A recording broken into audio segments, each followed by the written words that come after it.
The wind off the Mediterranean Sea carries with it a mixture of salt and sand, whispering through shattered windows and over the broken remnants of rooftops in Gaza. It dances through alleyways, coiling around rebar and wire, brushing past rusted water tanks and makeshift shelters. It brings with it a scent that is at once timeless and tragic, the mingled aroma of the sea, the dust of pulverized concrete, and the smoke that rises from distant shelling. Gaza is a narrow strip of land, just 25 miles long and a few miles wide, but it has become one of the most contested and blood-soaked territories on Earth. Here, war is not an event. It is a condition. It is the backdrop of daily life. In the early morning light, the call to prayer echoes through minarets, bouncing between buildings that lean like old men. Beneath those echoes, life clings to the ruins. Children in tattered clothes chase after kites fashioned from plastic bags and splintered sticks, running barefoot over rubble-strewn streets. Old men sit in plastic chairs beside crumbling walls, their eyes watching, always watching. Women hang laundry on sagging lines that stretch across the hollow frames of what were once apartment blocks. There are few trees left in Gaza, but those that remain lean into the wind, their branches stripped bare, like hands raised to the sky in silent protest. And above it all, the sky. That once bright, open canvas is now marked by fear. Drones hum in the distance like metallic insects, circling, watching, waiting. The threat from above is constant. It casts a long shadow over weddings, over funerals, over breakfast tables and playgrounds. Every thunderclap is met with a flinch. Every distant rumble carries the possibility of death.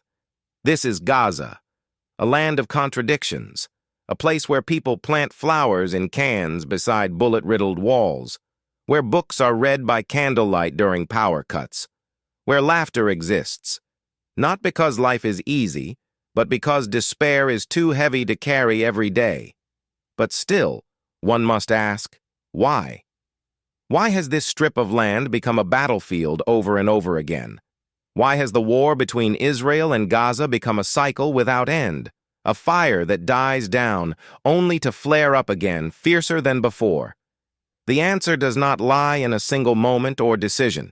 It is not found in the most recent ceasefire or in the latest rocket attack or military incursion. To understand why Gaza burns, one must look back, not by years, but by generations. Because this conflict is not new, it is ancient in its origins, complex in its evolution, and soaked in the memories of both people who call this land home.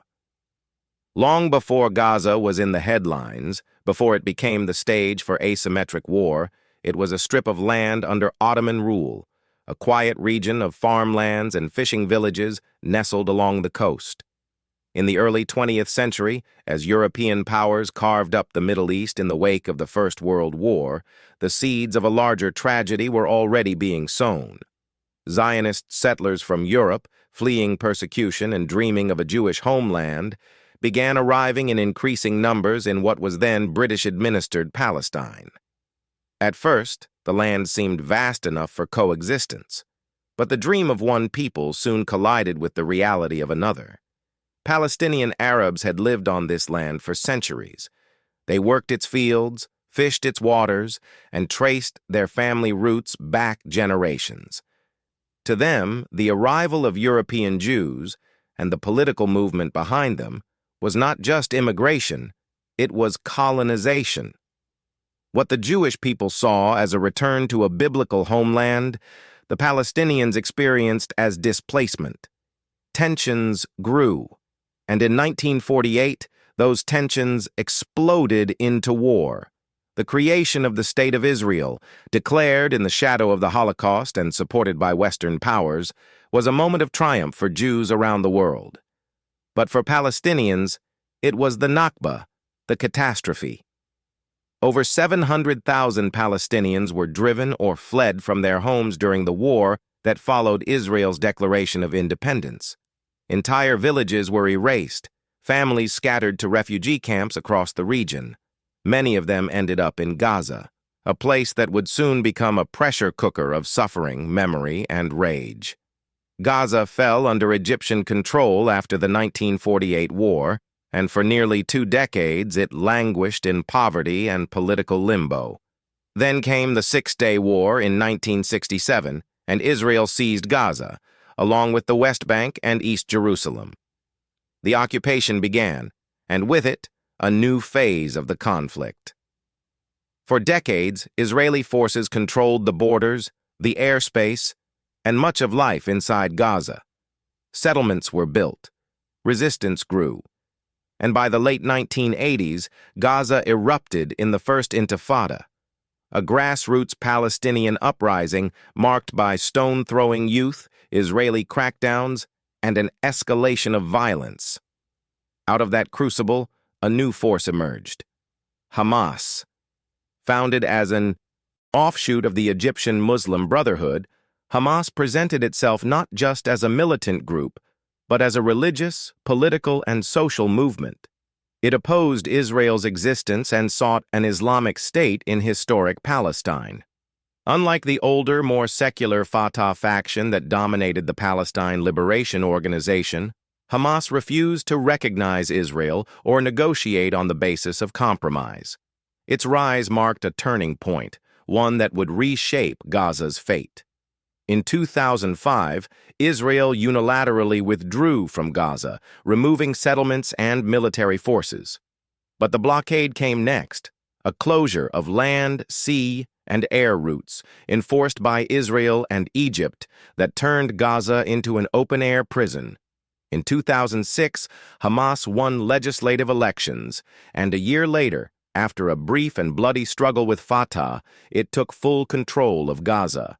Since then, Hamas has governed Gaza, and the wars have followed: 2008, 2012, 2014, 2021, and more.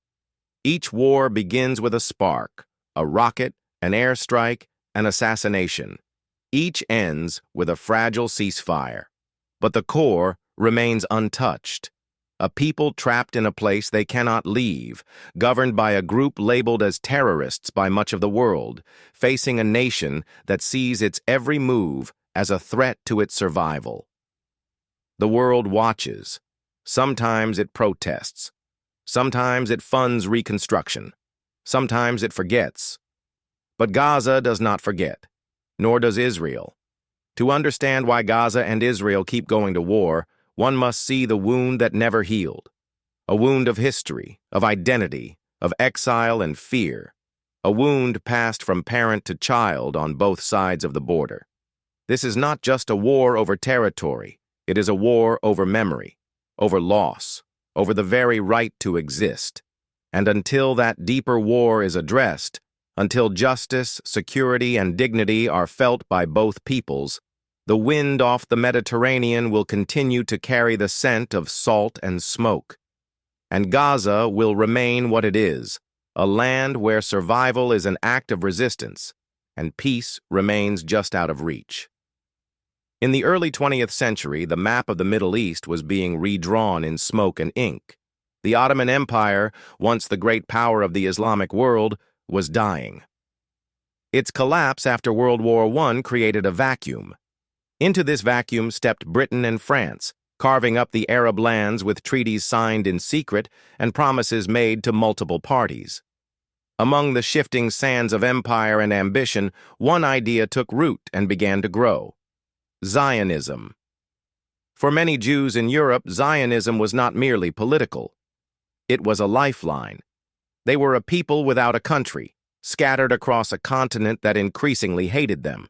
Pogroms, violent, state-condoned massacres swept through Eastern Europe, particularly in Russia and Poland. Synagogues were burned, families were slaughtered, entire towns were erased, and so many Jews began to flee, not toward the gilded cities of Europe, but toward the dusty hills of Palestine, a land they saw as their ancient homeland, a promise made by God, a return after 2,000 years in exile. But Palestine was not empty. It was a land of olives and oranges, of stone villages clinging to the hillsides, of farmers who tilled the same earth their ancestors had for centuries. Muslim and Christian Arabs lived side by side in towns and cities like Jaffa, Haifa, Nablus, and Gaza. To them, the Jewish immigration from Europe was not a biblical homecoming. It was a foreign colonization. The British, who had taken control of Palestine under the Mandate system after World War I, now found themselves trying to manage an increasingly volatile situation, balancing international support for Zionism with growing Arab anger and revolt. The 1920s and 30s were marked by riots, assassinations, and uprisings. The Arab Revolt of 1936 to 1939 was brutally suppressed by the British, who allied with the Jewish paramilitary group Haganah to maintain control. Jewish militias like Irgun and Lehi also formed, attacking both British forces and Arab civilians. The ground beneath Palestine was shifting, inch by inch, toward catastrophe. Then came World War II and the Holocaust. 6 million Jews were murdered by the Nazis. The scale of the atrocity stunned the world. In the aftermath, global sympathy for the Jewish people reached unprecedented levels. And as Jewish refugees crowded into displaced persons camps across Europe, the call for a Jewish homeland became urgent and undeniable. For many, Palestine was the only place they could go, and the only place they wanted to be. In 1947, the United Nations proposed a solution: partition the land into 2 states, one for Jews, one for Arabs. Jerusalem, holy to all 3 Abrahamic religions, would be placed under international control. The Jewish leadership, though reluctant to give up Jerusalem and parts of the Galilee, accepted the plan. The Arab leadership rejected it outright, seeing it as a violation of their rights and sovereignty. Then came 1948. On May 14th, the Jewish leadership declared the establishment of the State of Israel. The next day, armies from Egypt, Jordan, Syria, Lebanon, and Iraq invaded. What followed was not only a war between states, but a war within communities, neighbor against neighbor, militia against militia. Villages were burned. Atrocities were committed on both sides, but the tide turned in Israel's favor. When the guns fell silent, Israel controlled not only the land allocated to it under the UN plan, but also much of the territory designated for the Arab state. For Palestinians, the cost was devastating. More than 700,000 were driven from or fled their homes, some at gunpoint, others in panic, many under the belief they would return within weeks. They never did. Hundreds of villages were razed. Entire communities were scattered across the Middle East, into refugee camps in Lebanon, Syria, Jordan, and especially Gaza. This mass displacement became known as the Nakba, the catastrophe. It is etched into Palestinian memory like a scar that refuses to fade. Gaza, a narrow coastal strip, now overflowed with refugees. Its cities swelled beyond capacity. Makeshift camps sprang up, evolving into permanent settlements under the hot sun. The land, already poor, became poorer. Egypt assumed administrative control of Gaza, but did little to improve the lives of the people there. Gaza was a holding pen, a waiting room for a return that never came. Then, in 1967, history turned again. Israel, fearing an imminent attack by Arab states, launched a preemptive strike. In 6 days, it destroyed the air forces of Egypt, Jordan, and Syria. It seized the Sinai Peninsula, the Golan Heights, East Jerusalem, the West Bank, and Gaza.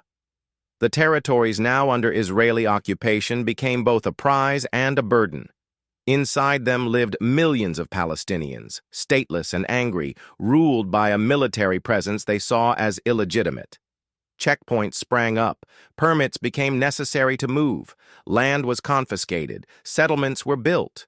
For Israel, it was a matter of security. For Palestinians, it was humiliation layered upon loss. A generation born in exile now found itself under occupation. Resistance was inevitable. By the late 1980s, frustration boiled over. In 1987, a young Palestinian boy in Gaza was killed when an Israeli truck collided with a group of cars. The death sparked widespread protests. Stones were thrown, tires burned. The first intifada, or shaking off, had begun.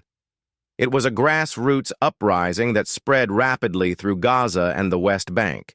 Young people took to the streets with slingshots and Molotov cocktails. Israel responded with force, curfews, arrests, live ammunition. The images shocked the world. But beneath the clashes, something deeper was happening. A new movement was rising in Gaza. It called itself Harakat al-Muqawama al-Islamiyya, the Islamic Resistance Movement, better known by its acronym HAMAS. Born as an offshoot of the Egyptian Muslim Brotherhood, Hamas fused Palestinian nationalism with Islamic ideology. It rejected Israel's right to exist. It viewed the peace process as a betrayal. And unlike the secular Fatah faction of the Palestine Liberation Organization, PLO, Hamas vowed to fight until all of historic Palestine was liberated. At first, Hamas built support through mosques, schools, and charities. But soon, it began launching attacks, kidnappings, shootings, and eventually suicide bombings. To many Palestinians, especially in the impoverished, devout communities of Gaza, Hamas was a symbol of resistance where diplomacy had failed. To Israel, the United States, the European Union, and other countries, Hamas was, and remains, a terrorist organization. Gaza became its stronghold. Here, amid the ruins of war and occupation, Hamas grew. It fought not only Israel, but the rival Palestinian Authority. And in 2006, it shocked the world by winning Palestinian legislative elections. A year later, after a bloody civil war with Fatah, Hamas seized full control of Gaza. Since then, the Strip has been governed by Hamas, blockaded by Israel and Egypt, and bombarded in periodic wars that have left thousands dead. But the roots go deeper than governments and militias. They lie in memory, in the legacy of exile, occupation, and shattered promises. They lie in refugee camps where the third and fourth generations are now born stateless. They lie in Israeli fears, forged by centuries of persecution and sharpened by rockets that fall on their towns. Two peoples, both with histories of suffering, now locked in a war where neither side feels truly secure. And so the cycle continues. Gaza, once a narrow coastal plain of fishermen and farmers, has become the crucible of a century-old conflict.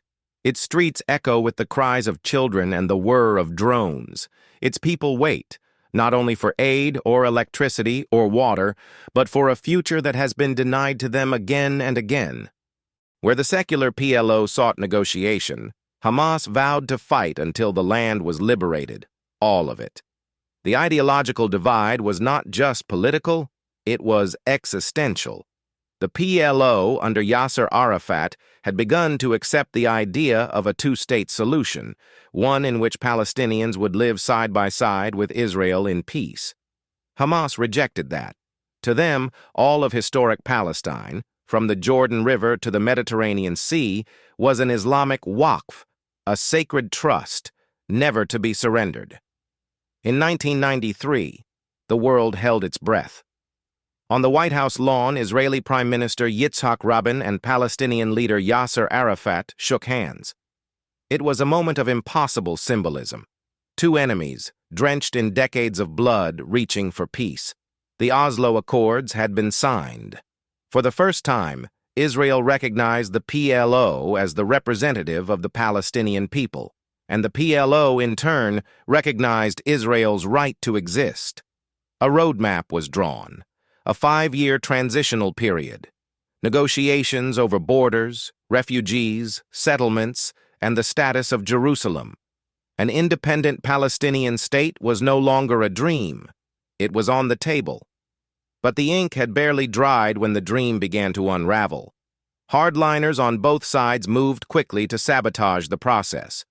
On the Palestinian side, Hamas rejected Oslo entirely. They began a campaign of suicide bombings, targeting buses, cafes, and marketplaces in Israeli cities. These attacks killed civilians indiscriminately, hardening Israeli public opinion and fueling the rise of the Israeli right. On the Israeli side, settlement expansion accelerated in the West Bank. Instead of freezing construction as promised, successive Israeli governments allowed, and in some cases encouraged, settlers to build more homes. Roads were carved through Palestinian lands. Checkpoints multiplied. The occupation, Palestinians said, was not ending. It was deepening. And then, in 1995, the most devastating blow of all. Yitzhak Rabin, a general, a warrior turned peacemaker, was shot dead after a peace rally in Tel Aviv. But it wasn't a Palestinian bullet. It came from a Jewish extremist who believed Rabin's concessions were a betrayal of the Jewish people. The assassin succeeded where decades of war had failed. He shattered the momentum of peace. After Rabin's death, the Oslo process limped forward, but the hope that had once burned so brightly began to flicker and die. By the early 2000s, violence returned in full. The Second Intifada erupted in 2000 after Ariel Sharon, leader of Israel's right-wing Likud party, visited the Al-Aqsa Mosque compound in Jerusalem, a site sacred to both Muslims and Jews. The visit was seen by Palestinians as a provocation, and protests quickly turned into widespread violence. Suicide bombings returned to Israeli cities. Israeli tanks rolled into Palestinian towns. The death toll mounted on both sides. In response, Israel began constructing a vast separation barrier, a wall and fence system that snaked through the West Bank, cutting off communities and annexing land. Israel called it a security measure. Palestinians called it apartheid. Then came 2005, and a dramatic move. After years of pressure and bloodshed, Israeli Prime Minister Ariel Sharon announced a unilateral withdrawal from Gaza. All 21 Israeli settlements in the Strip were dismantled. The military pulled out. For the first time in nearly 4 decades, Gaza was free of a direct Israeli presence. Some hailed it as a bold step toward peace. But the ground in Gaza was already shifting. The rivalry between Hamas and Fatah, the dominant faction within the PLO, had reached a boiling point. In 2006, Hamas surprised the world by winning the Palestinian legislative elections. It was a democratic victory, but the consequences were anything but peaceful. By 2007, the tension exploded into violence. In a matter of days, Hamas fighters seized control of Gaza, driving out Fatah loyalists. Gun battles raged in the streets. Men were thrown from rooftops. It was a Palestinian civil war, short, brutal, and decisive. From that moment on, the Palestinian territories were politically divided.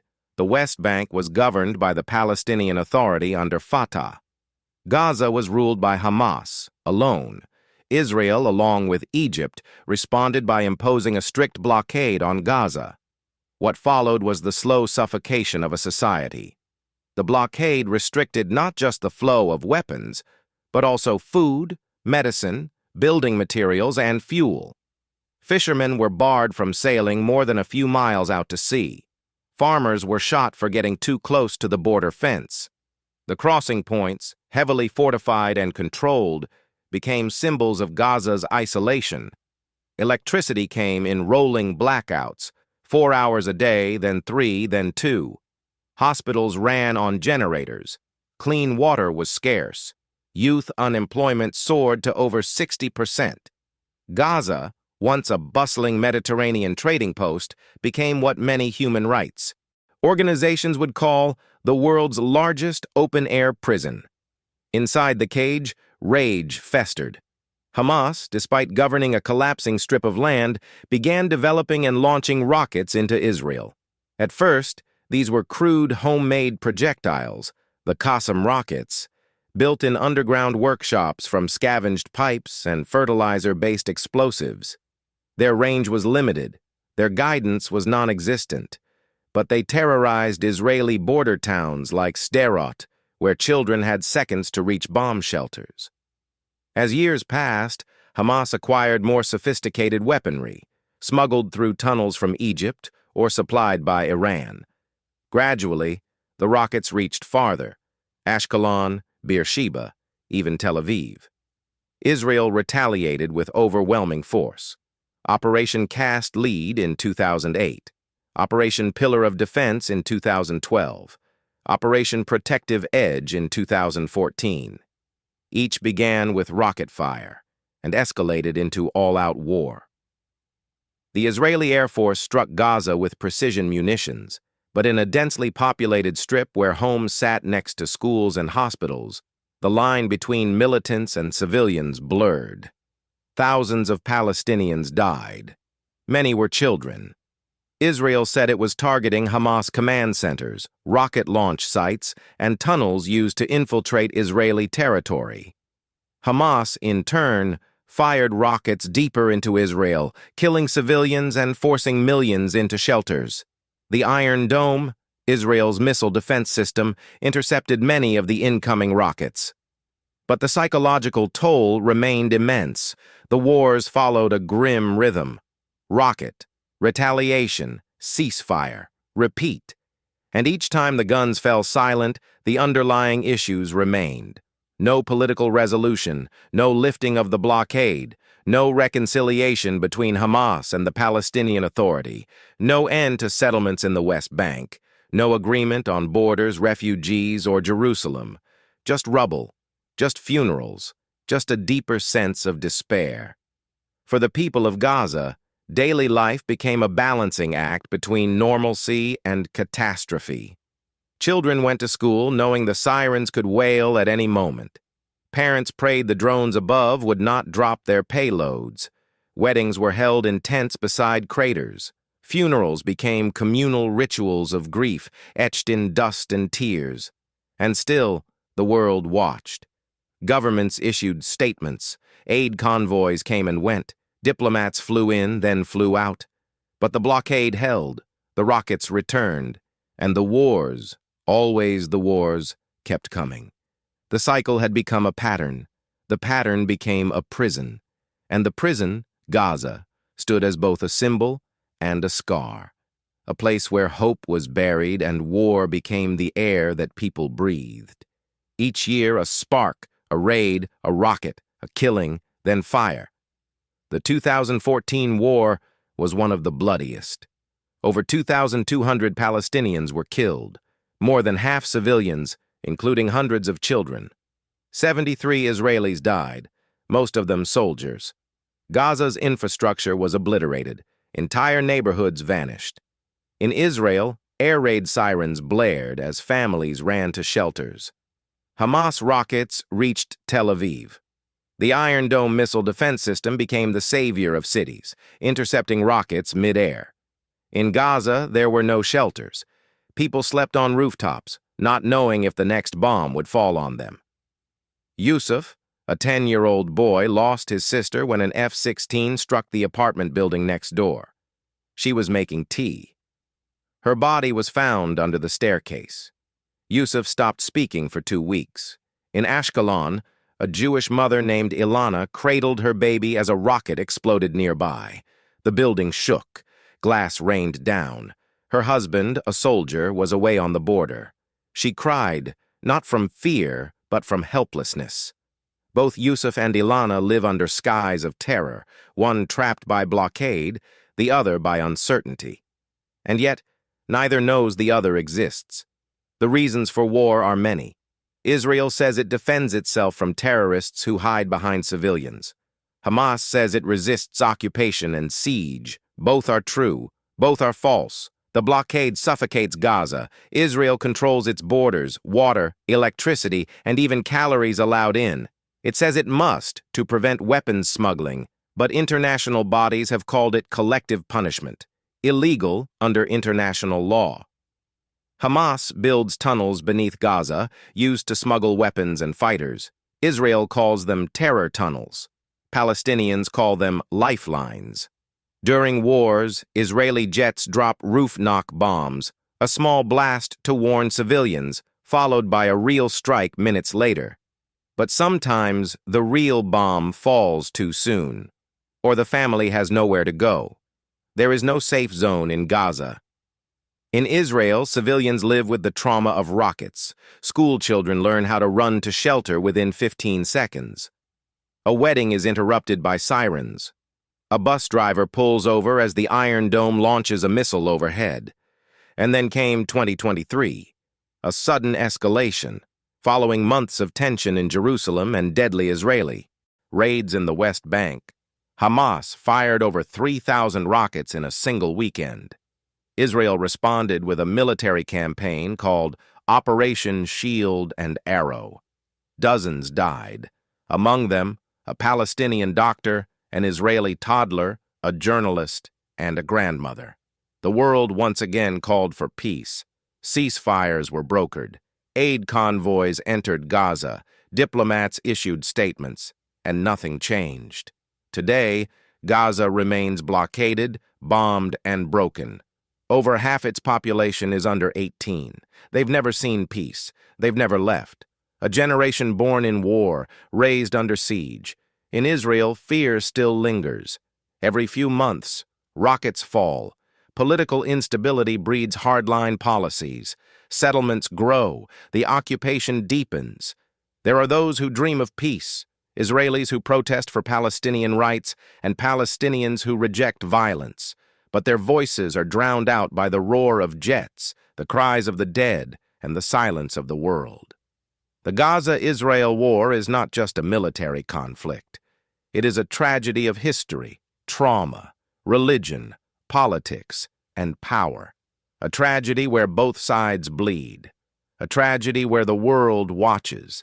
A tragedy with no end in sight.